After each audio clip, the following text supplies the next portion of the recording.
Au Sénégal, entre 2010 et 2017, sur 100 000 naissances, 236 femmes perdaient la vie pendant la grossesse, pendant l'accouchement ou dans la période qui suit l'accouchement. À Sédhiou, le manque de moyens de transport d'urgence est une cause importante de la mortalité maternelle et infantile, comme nous le verrons avec notre invité. Ibrahima Sagna est étudiant à l'université de Bambey dans la région de Diourbel, mais il est originaire de la région de Sédhiou. Pour son mémoire de fin d'études, il a choisi de s'intéresser à la question de la mortalité maternelle et infantile à Sédhiou. Bonjour Ibrahima. Pourriez-vous nous expliquer pourquoi il y a un grand taux de mortalité maternelle et infantile à Sédhiou? À Sédhiou, les premières mesures de ce phénomène ont montré des indicateurs très élevés. Les morts-nés se chiffrent à 73 en 2013. Le nombre d'enfants décédés au cours des 28 premiers jours est de 45. Le nombre de femmes décédées en essayant de donner la vie est de 11 contre 18 en 2012. Les programmes et les politiques en santé maternelle de la région se sont souvent heurtés à des obstacles liés à plusieurs facteurs qui font que les mesures prises ne répondent pas aux besoins et le résultat n'est pas celui escompté. Les chiffres que vous présentez sont très importants étant donné que les derniers rapports de l'Agence nationale de statistique estiment la population de Sédhiou à moins de 500 000 habitants. Quels sont ces facteurs qui augmentent la mortalité maternelle? L'ensemble de ces facteurs agissent sur la mortalité maternelle à Sédhiou à travers un indicateur clé, l'assistance médicale à l'accouchement.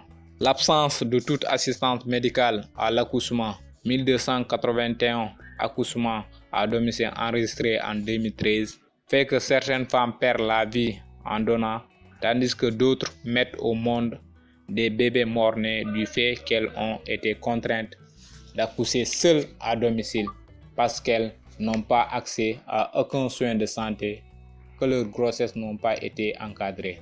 Pourquoi beaucoup de femmes choisissent d'accoucher chez elles au lieu d'aller dans des centres de santé?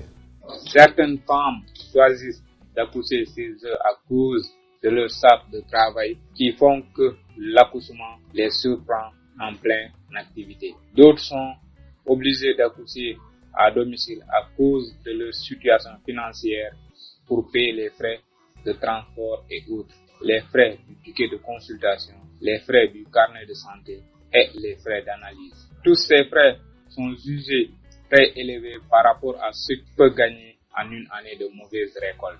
En plus d'un problème d'accessibilité financière des soins de santé, il y a, semble-t-il, un problème d'accessibilité géographique. Comment cela se manifeste-t-il à votre avis? L'enclavement de certaines localités où les femmes enceintes n'ont pas la possibilité de recevoir des conseils réguliers et lors de l'accouchement, elles ne sont pas assistées par un personnel de santé.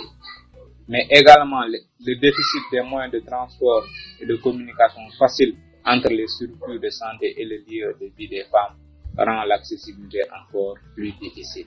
L'absence de voies de communication engendre des drames sociaux. Ce sont des charrettes tirées par des ânes qui parcourent des routes meurtrières pour évacuer les femmes enceintes. Après de longs kilomètres, souvent elles meurent en route. Beaucoup de décisions qui concernent l'accouchement des femmes sont prises par des hommes, les chefs de famille le plus souvent. Que peut être l'impact de ces hommes pour faire face à la mortalité maternelle et infantile? Les hommes ignorent les risques de l'accouchement à domicile. Ils sont exclus des programmes de sensibilisation, alors que s'ils dirigent les ménages, ce sont eux qui prennent des décisions d'une assistance médicalisée de la femme. De ce fait, il serait important de mener des politiques de sensibilisation du côté des hommes. Vous pouvez écouter plus de podcasts sur les 14 régions du Sénégal et sur sa diaspora en visitant le site internet www.senegalpolitique.org ou en suivant Wati sur les réseaux sociaux.